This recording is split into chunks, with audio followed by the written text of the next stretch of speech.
Hey y'all, I wanted to show you kind of my routine of how I feed my pack. I have 3 Cane Corsos and 2 Pitbull mixes. And so I wanted to show you how I've been doing it since they were puppies. I still do it today. This is Lucia.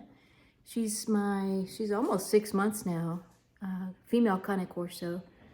Very big for a 6-month-old even.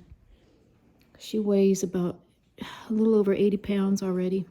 And this is my other puppy, Tequila. She's about half and half American Bully and American Pitbull Terrier.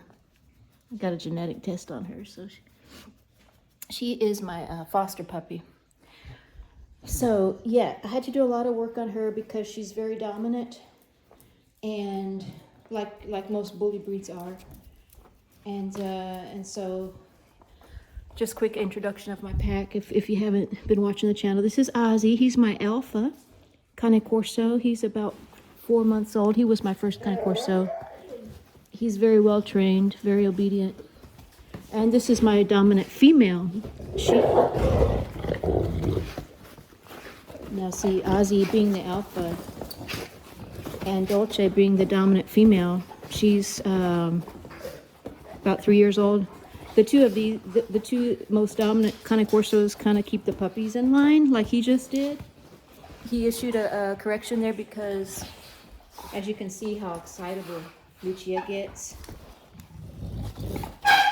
Don't just letting them play.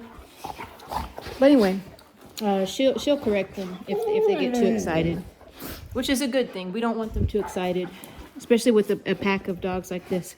And then finally there's Tux, and he's my other Pitbull mix. He probably has less Pitbull in him than Tequila does. I don't know what his other breed is in his mix. Could be Lab, could be some type of Shepherd, but he's very docile. He's kind of the omega of the pack. And he's my only other male. So I have 2 males and 3 females. The 2 puppies are female. Dolce's female, Ozzy's male, and then Tux is male. So that's why it works. I wanted to talk about preventing aggression in a pack of dogs. So number 1 is to make sure that you don't have a mix of dominant males. For example, I would never get another male Cane Corso. As much as I wanted to, it would just be too risky to have a very dominant breed like that, having 2 males in the presence of females especially. So that's number 1. My only other male is very docile. So he was actually my first dog here, Tux. Not my first dog ever, but the first one I had of this pack. And so because he's very docile, it works with Ozzy. And then the reason that I am am only fostering the Pitbull mixed puppy is because I'm finding that she's also extremely dominant, and that's not going to work with my extremely dominant female here, Dolce. Lucia is not as dominant, so that could work in my pack. Although she's still a puppy, things could change, but right now that is how my pack dynamic is. So the number 1 things, of course, are that trigger aggression is treats, high-value items, and food. And so I want to show you how I feed. I'll show you my morning routine, and then at the end of the video, I'll show you how I feed them when I come home from work. Also, it just rained here, so trying to keep this place clean. I mopped the floors last night and again this morning. So, if you have this breed, the struggle is real. It's very real. Come on, Oz. Who's hungry? Tuxie's hungry. All right. So what I do is I feed a very, very cheap cut of steak. It's called beef shank. It's about $3 each, $3 or $4 each. Has the bone marrow in it. It's frozen. I freeze it to prevent parasite infestation and also to give them a longer chew time. So this is how I kind of sneak out the door when I get ready for work. Ooh, let me see.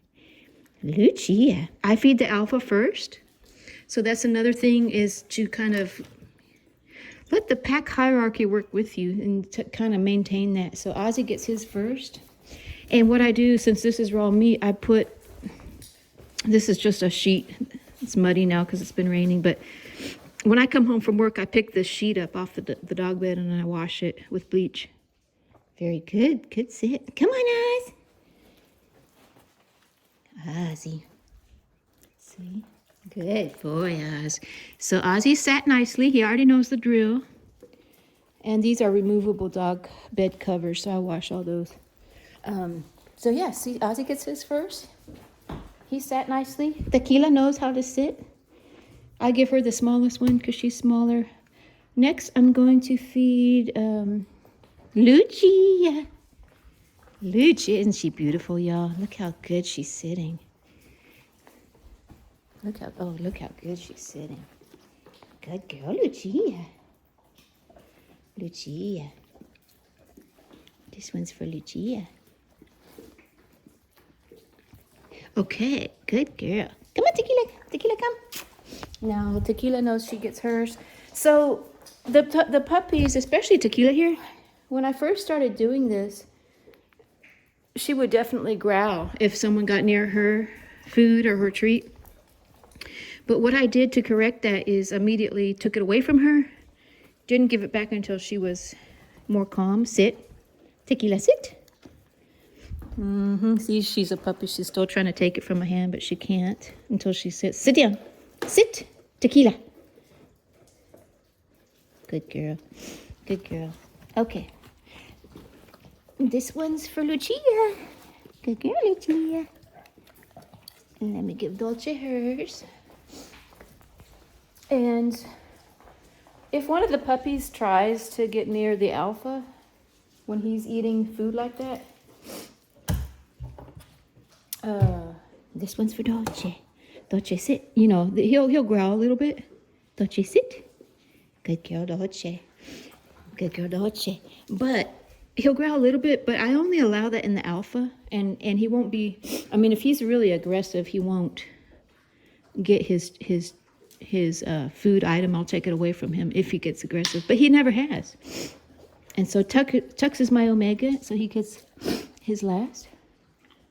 And he's perfectly fine with that, and he'll usually take it somewhere away from the Cane Corsos. Just wash my hand real quick.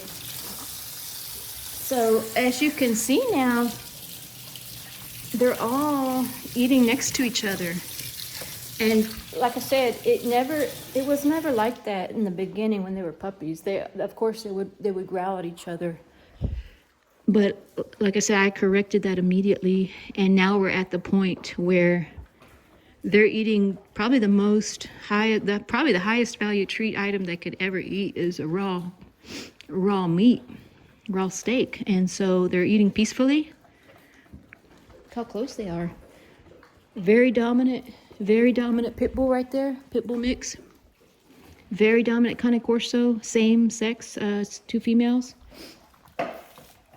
You know, you got 3 extremely dominant breeds right here eating raw meat next to each other, and the alpha eating peacefully there. So it's doable. You know, some people say, no, you never feed your dogs together because you don't want a fight. I can actually walk out this door, and I got cameras on them, but there's never going to be a fight because I've trained them not to. So yeah, so there you have it. There's Ozzy. So now the clock is ticking because I need to sneak out the door. So while they're eating, so they don't really care about me leaving. So anyways, I just want to show you that, and then I'll come back on here after I get home from work and show you. See y'all in a minute. Hey y'all, so I'm home now, and we've been getting so much rain, so it's just a muddy mess outside. But the dogs are starting to wind down. There's Ozzy. And then the 2 puppies are over there playing, getting out some more energy. That's Lucia, the Cane Corso puppy.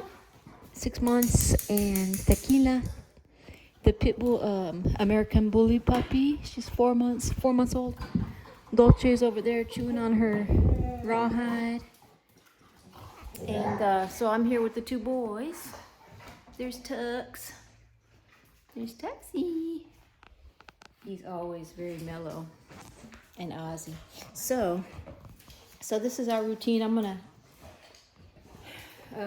start getting ready to feed them and show you kind of my routine, how I feed them, and how, you know, if there's any kind of resource guarding, anybody getting kind of aggressive or growling over food, immediately I'll correct that.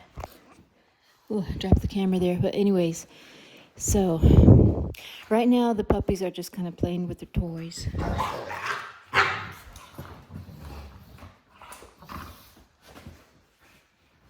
So yeah, it's all fun and games when they're puppies.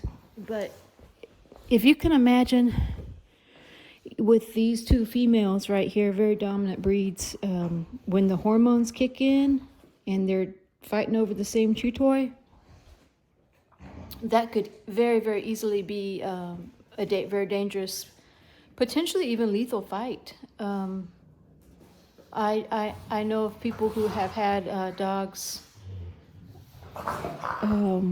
actually killed in a fight, and also, you know, seriously maimed. So it's no joke. It's really no joke. And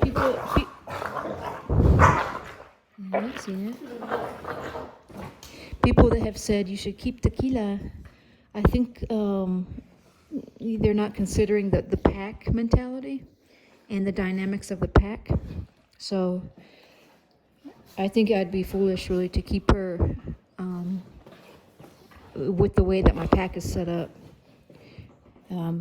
Meaning that if I don't separate her when I'm gone from the house, it's a seriously dangerous situation.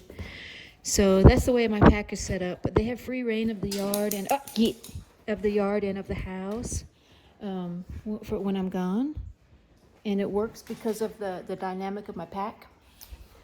But I'd be really foolish to do that once these 2 females reach adulthood or adolescence, even with the hormones kicking in.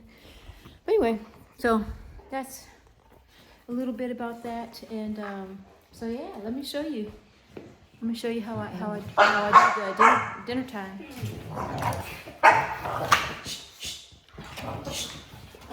So, well, real quick, I really don't like it when they're roughhousing inside, but my problem right now is that it's a muddy mess outside. Let me just show you how bad it is. See all that water? Right there.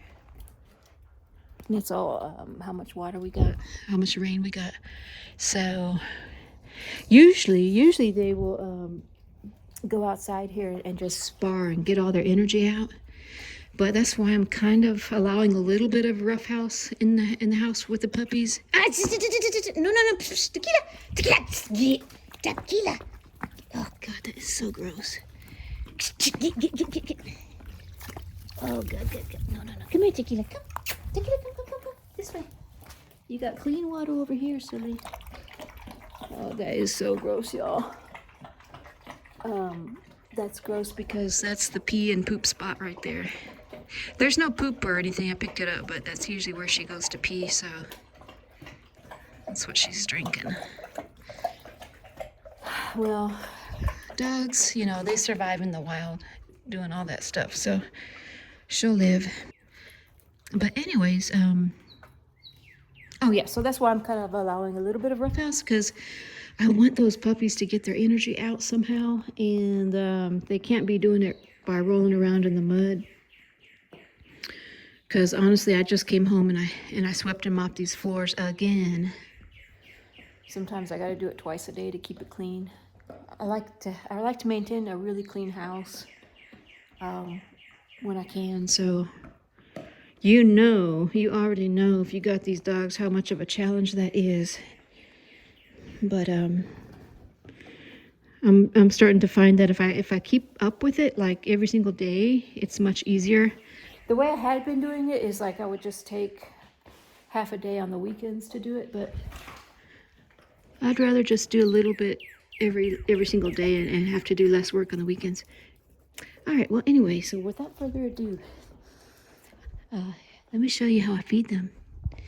So I've got the raised bowls here, and I've got one raised bowl for each of the 3 Corsos, Cane Corsos. And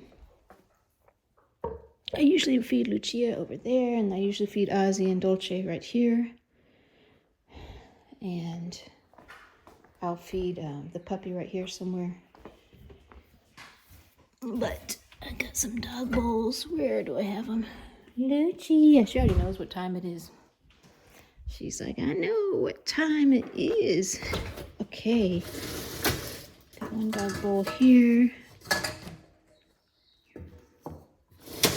Lucia.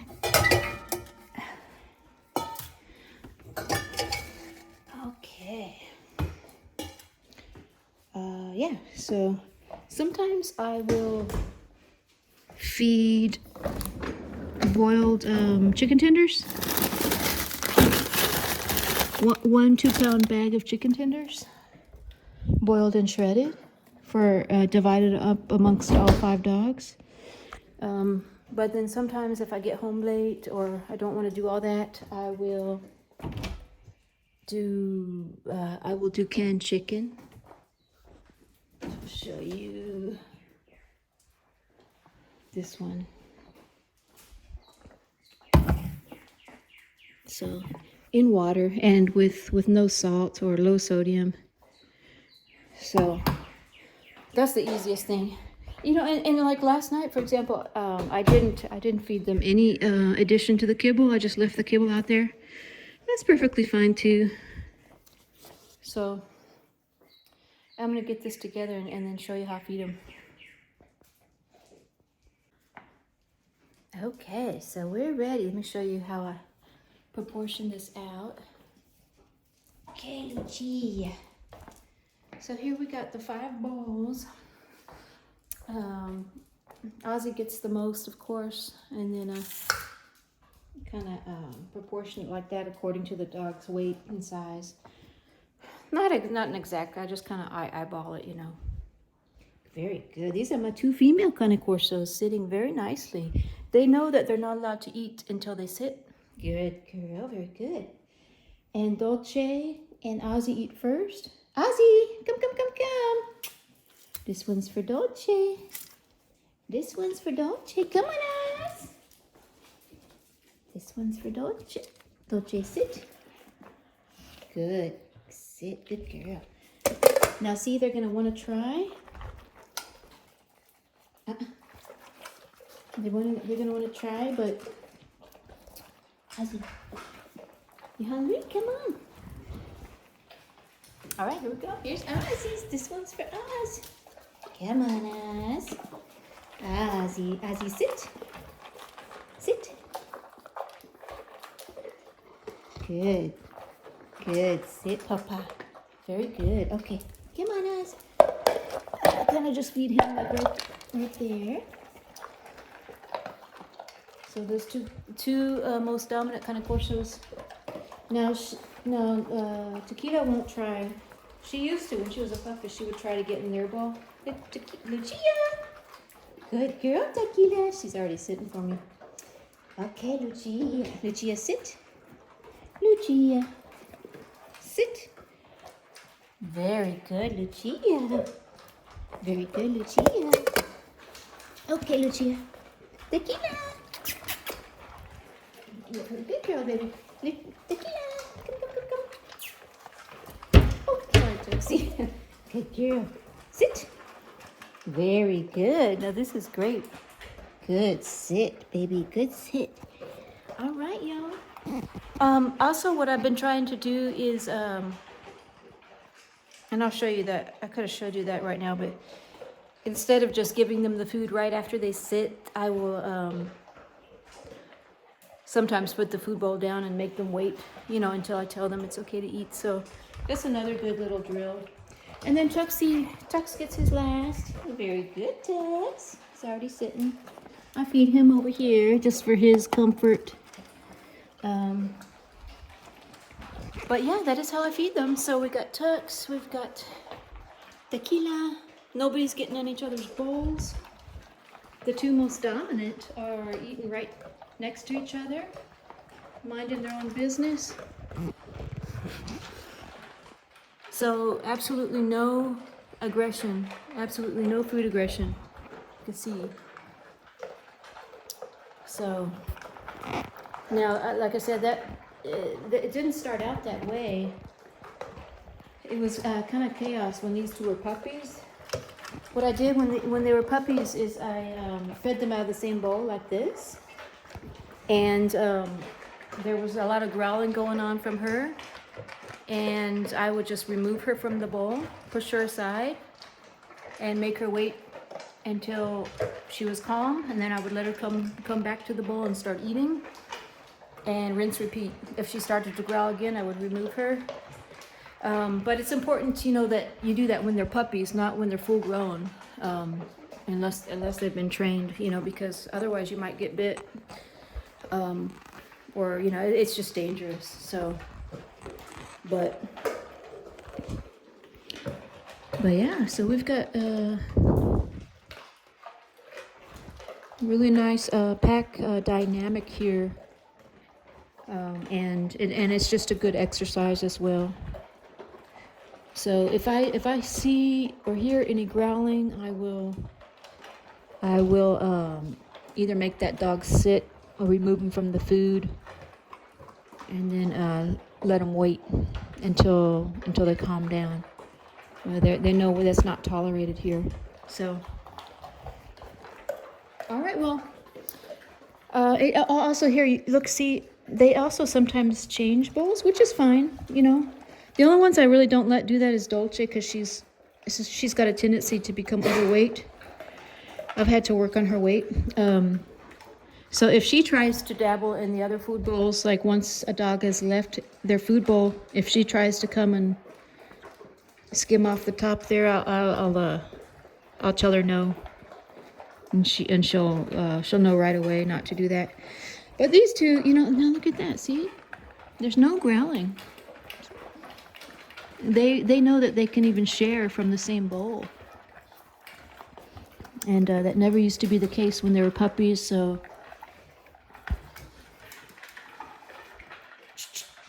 come on, baby. See, no growling, even when she approached their bowl. And I don't know if it's because my theory is that there's no sense of limited resources here in this household. I do occasionally, I'll keep food out for the puppies because they like to eat at night even. I don't like to restrict food from them when they're growing. So I think amongst the pack members, there's no sense of having to fight for food because they know it's going to be available to them when they need it. And then also because of, correcting them when they growl. So I think that's the see, he's alpha. They're just exchanging bowls, and that's perfectly fine. No growling. But anyway, Dolce's done, and I won't let her eat anymore. She's done with her bowl.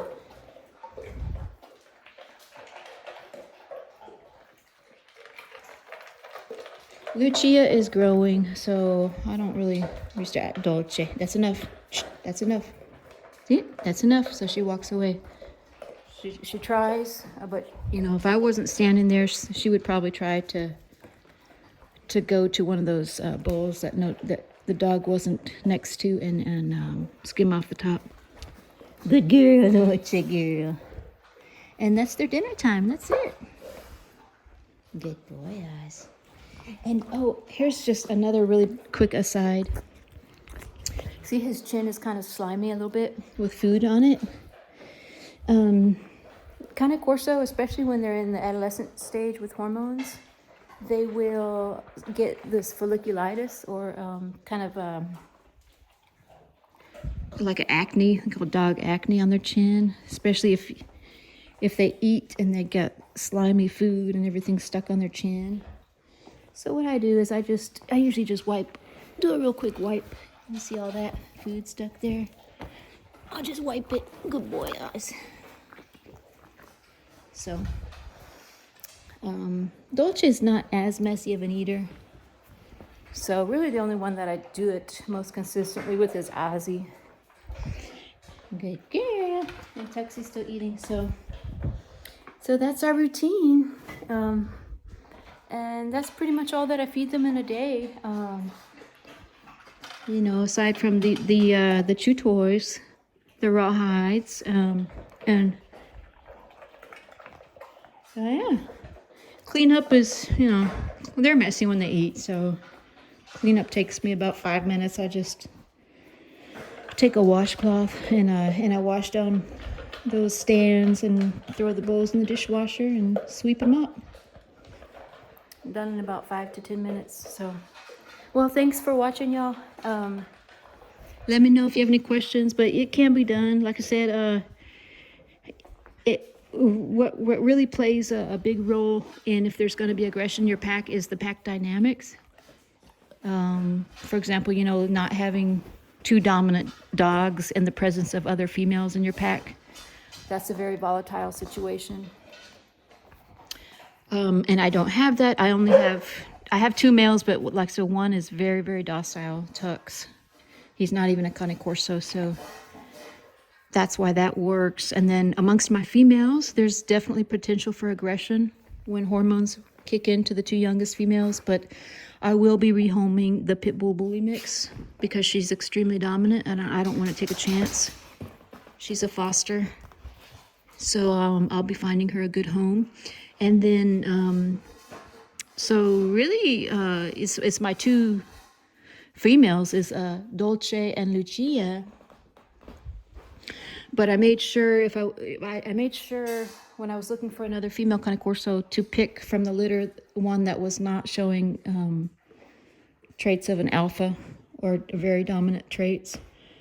So that's kind of because I want to maintain my pack dynamic is peaceful. So so far that's working. Of course, that could always change when the hormones kick in. Lucia could develop some dominance, but right now it's working beautifully. And so yeah, pretty soon I will have less dogs in the pack, but I need to, you know, first and foremost to make sure that they're safe. So and then you notice, like, after they eat, you know, she's going to go to her rawhide chew toy. Ozzy's going to just chill. And then they start to wind down. And it's kind of cute because they tend to just put themselves to bed. In about an hour, they'll just go into their dog beds and go to sleep for the night. And so that's kind of when I get my alone time and I get emails done or anything, you know, watch the news and do whatever I need to do. That's my time to myself is usually about 9 or 10 o'clock at night after the dogs have eaten and gone to bed. So yeah, we'll hope y'all enjoyed, and I hope you have a good weekend, and we'll see you on the next one. Bye, y'all. Tequila. There's my tequila. Lucia. Lucia. Hi, baby girl. Ozzy.